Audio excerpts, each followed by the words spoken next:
हमारी दुनिया में दो तरह की चीज़ें हो सकती हैं। एक होती हैं एक्सप्लेनेबल, जिन्हें हम समझाया जा सकता है, और दूसरी होती हैं अनएक्सप्लेनेबल, जिन्हें हम नहीं समझा सकते हैं। जिन चीज़ों को हम पूरी अच्छे तरीके से समझाया जा सकता है वो तो ठीक है, बट ऐसी कई सारी चीज़ें हैं जिन्हें हम नहीं समझा सकता है। इवन साइंस भी नहीं। जब भी हम किसी भी चीज़ को समझ नहीं पाते तो बहुत सारे थ्योरीज़ को निकालते हैं, पर कौन सी थ्योरी सही है वो किसी को नहीं पता होता है। हमारा शरीर भी कुछ वैसा ही है। हमारे शरीर के ऐसे कई सारे प्रोसेसेस हैं जिन्हें साइंस समझा सकता है, बट हमारे शरीर के अंदर कुछ ऐसे भी चीज़ें होती हैं जिन्हें साइंस नहीं समझा सकता है। Number 1, placebo effect. ये एक ऐसा इफ़ेक्ट है जो दर्शाता है कि हमारा दिमाग कुछ भी कर सकता है। मान लीजिए कि एक हॉस्पिटल में 2 मरीज़ आए हैं जिनको सर्दी हुई है, और एक डॉक्टर उन दोनों को दवाई देता है।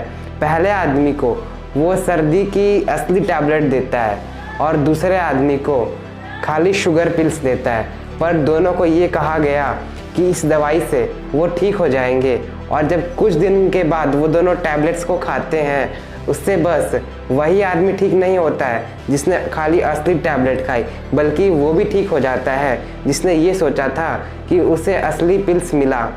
तो ये कैसे हुआ? ये आखिर हुआ प्लेसबो इफ़ेक्ट के चलते। ये प्लेसबो इफ़ेक्ट का कमाल है। ये जस्ट एक एग्जाम्पल है, सिंपल एग्जाम्पल। इस इफ़ेक्ट के मदद से डॉक्टर्स ने कई लोगों की बड़ी बड़ी बीमारी को भी ठीक किया हुआ है। सिर्फ सोच और थिंकिंग से ही उनका बीमारी ठीक हो जाता है। सिर्फ पिल्स के मामले में नहीं, सर्जरी के मामले में भी ये प्लेसबो इफ़ेक्ट काम करता है। ऐसे बहुत सारे एक्सपेरिमेंट कंडक्ट किए गए हैं जिनमें लोगों को झूठी बात बताई जाती है कि उनकी सर्जरी हो रही है, पर असल में कोई सर्जरी नहीं होती है, पर ये बिल्कुल वैसे ही ठीक हो जाते हैं जैसे कि इनका सच में सर्जरी किया गया हो। ये दिमाग से जुड़ी ऐसी चीज़ है जो अनएक्सप्लेनेबल है। ये क्यों होता है, इसका एक्सप्लेनेशन किसी के पास नहीं है। हमारा दिमाग और हमारी सोच हमें हील कर सकती है। ये बात तो बड़ी ज़्यादा चमत्कारी है। मतलब हमारा दिमाग हम जितना सोचते हैं उससे कई ज़्यादा रहस्यमयी है। इसकी कोई डिसेंट थ्योरी आज तक नहीं निकल पाई है, पर शायद हम कोई चीज़ को मान लेते हैं तो रियलिटी में वही मैनिफेस्ट होने लगती है।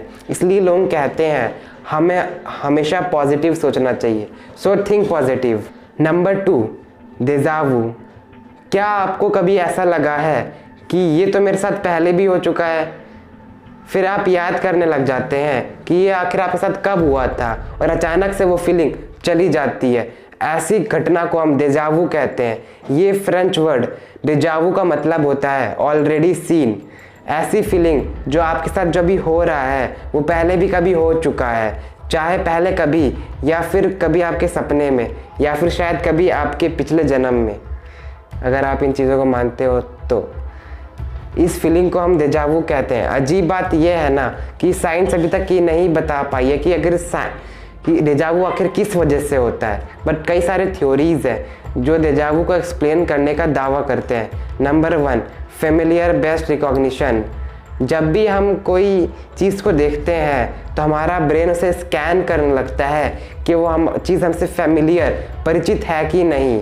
जैसे कि जब आप कोई अपने स्मार्टफोन को देखते हो तब आपका ब्रेन स्कैन करता है कि आप इस चीज़ से परिचित हैं कि नहीं।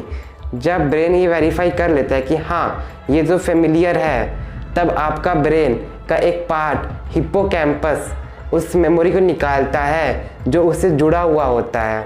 जब आप अपने स्मार्टफोन को देखते हो तब आपका ब्रेन अनकॉन्शियसली उस दिन को भी याद करता है जब इसको आपने पहली बार देखा था, और आपका ब्रेन इस स्मार्ट वॉच से जुड़ी बाकी सारे इंसिडेंट को याद करता है, और इस सब से फर्दर ये वेरीफाई हो जाता है कि ये ऑब्जेक्ट आपसे परिचित है। ब्रेन के इस प्रोसेस में जब कुछ लोचा हो जाता है तो आपका ब्रेन समझ नहीं पाता है कि आप उस चीज़ से परिचित हो कि नहीं। मान लो कि अगर आप एक हिल स्टेशन पे गए हो, वो हिल स्टेशन आपके लिए नया होता है, पर तब भी आपका ब्रेन उस लोचे के चलते कहता है कि ये जगह आपसे परिचित है, और सडनली आपको लगने भी लगता है कि आप इस जगह पे पहले भी आए हो। आपका ब्रेन आउट ऑफ सिंक हो जाता है और जब आपको डेजावू होता है। Number 2, the hologram theory. ये थ्योरी कहती है कि ब्रेन की मेमोरीज यानी यादें एक होलोग्राम की तरह होती हैं। मतलब किसी भी तरह याद की किसी छोटे सी बात से वो पूरी मेमोरी को बना सकती है। मतलब आपको ये बात थोड़ी सी कन्फ्यूजिंग लग रही होगी, बट मैं इसे आपको एक सिंपल लैंग्वेज में बताता हूँ। जब आपके साथ कोई घटना होती है तब आपका ब्रेन उस घटने को बहुत हिस्सों में रिकॉर्ड करती है। मान लीजिए आपके साथ ये घटना हुई, जिसमें जब भी आपकी घटना घटी थी तो आपकी साइट ए थी, बी गंध थी और सी आवाज़ थी। तो इन तीनों को मिला के एक मेमोरी फॉर्म होती है ABC। बहुत दिन बाद जब आपके साथ कोई और घटना होती है और उसमें इन तीनों सेंसेस में भी सिर्फ 2 सेंसेस भी होती हैं बट तीसरी नहीं होती है, तब आप सोचते हो कि ये आपके साथ पहले भी कभी हो चुका है।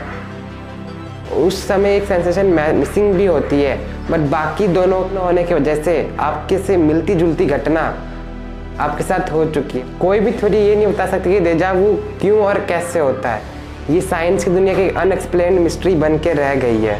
वीडियो अगर पसंद आया होगा तो लाइक ज़रूर करना, और आपको क्या लगता है इन दोनों आखिर किस वजह से होते होंगे, कमेंट्स में ज़रूर बता देना, और चैनल को सब्सक्राइब ज़रूर कर लेना। सी यू इन नेक्स्ट वीडियो।